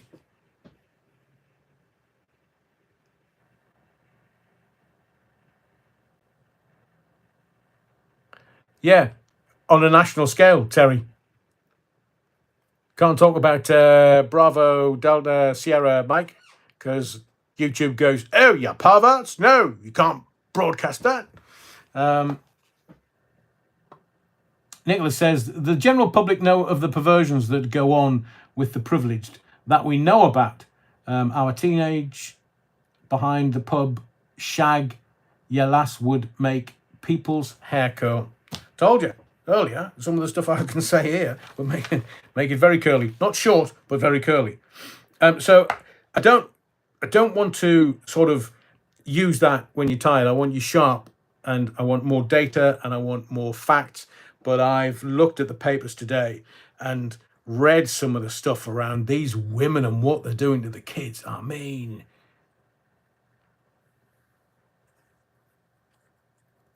and I do. We'll talk about Raina before I go. I do think that we are going to get more interviews on the channel. Interviews of people who know what they're talking about. We've got something coming very soon. You need to make sure that you're subscribed to the channel. You need to make sure that you're aware of what's going on the channel. I know you love the lives on a Sunday and a Wednesday, but you just need to be a little bit more aware, because there's some stuff coming that, well, people have been very kind and agreed to come on what is a new channel and a relatively small channel for the moment. But we are going to do interviews. Some very important interviews with information within them that is very important you understand. Hi, Kaz, Adrian, are any of those pictures behind you level? It's messing with me OCD. Oh, that'll be the LBC one. No, they're not. But just for you, Kaz, before I do the next live on Wednesday and or next video, I'll go along with the spirit level and make sure that they are. So, sorry. So, Angela Rayner. I had some questions about Angela Rayner. I'm going to say this before I give you the detail. I'm going to have you say yay or nay. Angela Rayner, should she stay or should she go? To quote The Clash. Angela Rayner, should she stay or should she go? Angela Rayner, 1 for yes, 2 for no. Oh, hang on a second. No. Angela Rayner, should she go? Because I'm asking you 2 questions and then asking for a yes or a no. Should she go? 1 for yes, 2 for no. Angela Rayner, should she go? 1 for yes, 2 for no. Interesting mixed bag. I mean, she's got nice hair, but... So, if I, again, a bit like Liz Truss, if I was a journal... Pop wide was I tend to agree. All of them. Including Harold Wilson. God, how he got his leg over in number 10, I've no idea. Oh, did I say that out loud? So, Angela Rayner, 4 questions. Keep giving me your answers, because I will look at them after when I talk to the team. Angela Rayner, did she break the Representation of Peoples Act 1983 by putting on the electoral roll between 2009 and 2015 that her home was in Vicarage Road, Stockport, when she lived with her husband? That's question 1. Did she break the Representation of Peoples Act 1983? 2. Capital gains tax. Now, you can avoid capital gains tax on the sale of her home, Vicarage Road, in 2015. If that was your main home, you're not liable for capital gains tax. But if it was a second home, and thirdly, single occupancy council tax. Did Angela Rayner claim single occupancy council tax? And false representation could be viewed as perjury and fraud. And it doesn't matter. You see, this is principle, because she was baying for Boris Johnson's blood. And it appears that she can bay for Boris Johnson's blood, but when it comes to her, woof, it's a bit like, knock, knock, who's there? Ed. On me Ed Davey. Oh, how did you guess that? We were waiting for you to come back. There's a general election in a few months. Ed Davey gets a bit hot. The heat becomes unbearable, disappears. Angela Rayner bays for Boris Johnson's blood, and when it's her, who's put that? Timmy Hammer, must be small, Timmy. Adrian the Tory. Yeah, let me tell you, Timmy, very gently, don't like any of them. Political parties. I've already had a go at Reform. I've already had a go at Labour. I'm now having a go at both Tories and Labour. Clown world, Timmy. Just keep playing with your hammer. Small one. It's obviously one of those toffee hammers.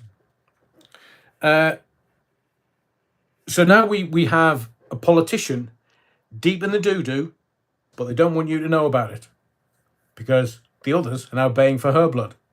And I understand it's absolutely chaotic in Labour Party headquarters because they know she's going to have to go. And judging by the question that I asked you, should she go? Mainly number ones. It's Labour. There'll be loads of number twos. Jane, thank you. Alan, Angela's lisp. Didn't notice it. Didn't notice it. Remember that I'm also on X. It's at Adrian Allen. And we're trying to get up to 500 subs on that, considering we've now got 7,000. That's amazing. Thank you so much. Again, smash the likes. Really appreciate that. Oh, 222. Ooh, spirits in the house, in the body of the kirk. Well, it would be, wouldn't it? Don't forget to make sure that if you are subbed, Nicholas, finish tonight with a good radio tale. Ooh.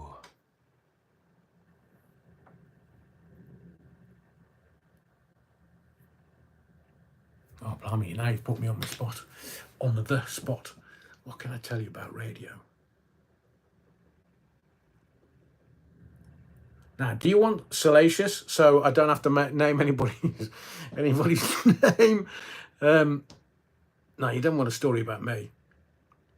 Tell you what I'll do, because I've been going over 2 hours tonight, so I'm starting to tire. I will think of a great radio story and I will tell you on Wednesday on the live. Thank you to everyone that's been part of this evening's live. I really appreciate it. Don't forget to smash the likes. Make sure that you are subscribed to the channel. Most of all, thank you for your indulgence. My name's Adrian Allen. And whatever you do, I'll see you 8 o'clock on Wednesday. And don't forget the Bamberg mug.